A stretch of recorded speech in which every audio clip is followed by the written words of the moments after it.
भगवान से मांग करता है, मेरी ये इच्छाएं पूरी कर दीजिए, वो कर दीजिए। कोई ऐसा नहीं है जो भगवान के धाम में जाए सर झुकाकर वापस चला आए।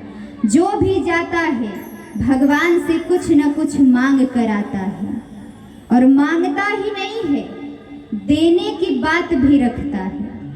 आप हमारा ये कार्य कर दीजिए प्रभु, हम आपको इतना इतना चढ़ाएंगे। बोलो करते हैं कि नहीं? और रिश्वत भी हम किसे देते हैं? जो संसार को देने वाला है, जो संसार का पेट भरने वाला है। हम जब रात दिन मेहनत करते हैं, कमाते हैं, तब हम क्या कहते हैं?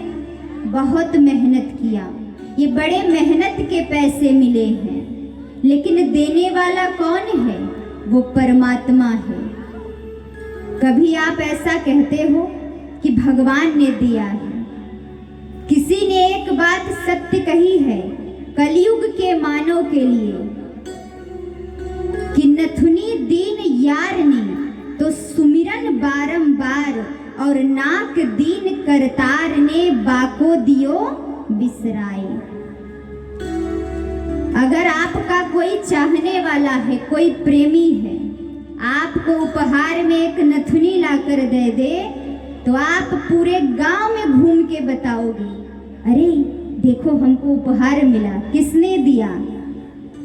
लेकिन अगर भगवान आपको नाक ही ना दे तो आप किसके पास जाकर बताओगे, कहाँ पहनोगे? तो सुमिरन भी हम किसका करते हैं? पहले जिसने दिया है। लेकिन देने वाला कौन है? वो परमात्मा है। क्या आप भगवान का नाम लेते हो?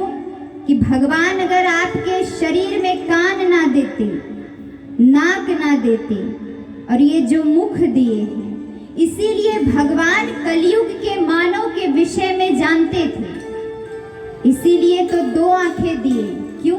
अधिक देखो। 2 कान भी दिए, अधिक सुनो, परंतु मुख एक क्यों दिया? इसलिए जानते थे कि जब एक मुख है तो आप इतना बोलते हो, और अगर 2 दिए होते तो क्या होता है इस कलयुग का? एक में तो कोई जीत ही नहीं सकता। ये जो मुख हमारी है, ये चखना भी जानती है और बकना भी। अगर बहुत अच्छा पदार्थ मिल जाता है तो खाने की लिमिट नहीं होती, अनलिमिट हो जाता है। और जब अनलिमिट हो जाता है खाने की, तब क्या होता है? मुख तो खा लिया और तब पेट गड़बड़ हो जाता है। तब आप डॉक्टर के पास जाओगे तो डॉक्टर आपको क्या देगा? बस दवा देगा और कहेगा अब 2 मीटिंग आप खिचड़ी खाइए। तो जब आप खिचड़ी खाओगे तो क्या होगा? पेट को तो आराम मिलेगा, लेकिन ये जो मुख है ना, ये देवी जी कष्ट में आ जाती हैं कि हमको इतना बढ़िया बढ़िया पदार्थ खाने को मिल रहा था, अब तो सब गड़बड़ हो गया। तो काम भी ऐसा करिए जो हर दिन चलिए। जो इधर उधर भक्ति करते हैं और कहते हैं परमात्मा कृपा नहीं कर रहा है। इस संसार में आपने एक सत्य देखा है, जिसके पास सब कुछ होता है, धन होता है, दौलत होता है, पूरी परिवार होता है, वो कहता है कि हमें तो कोई कष्ट ही नहीं है। लेकिन जो दुखी होता है, जिसके पास कुछ नहीं होता है, उसके ऊपर दुख पे दुख आता है, तो वो परमात्मा से क्या कहता है कि हमारे जीवन में सबसे ज्यादा दुख है, लेकिन जिसके पास सब कुछ है उसे दुख नहीं है। और सामने का मानव क्या सोचता है, जब परमात्मा ने सब कुछ दिया है तो हम परमात्मा के धाम में क्यों जाएं? हमें तो इस कलयुग में सब कुछ मिल गया है। भक्ति क्यों करते हो? भगवान का नाम क्यों लेते हो?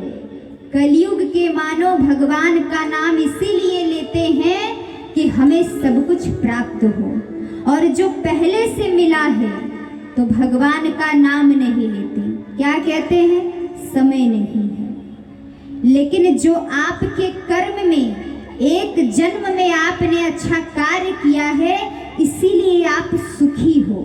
लेकिन ऐसा नहीं है, जो सुखी है उसके जीवन में दुख नहीं आएगा। ये संसार क्या है? ये दुखालय है। और जब दुखालय इस संसार का नाम ही है तो दुख तो सबके ऊपर आना है। लेकिन दुख आ जाए तो कोई सहना नहीं चाहता, लेकिन दुखालय सुखालय कब बनता है?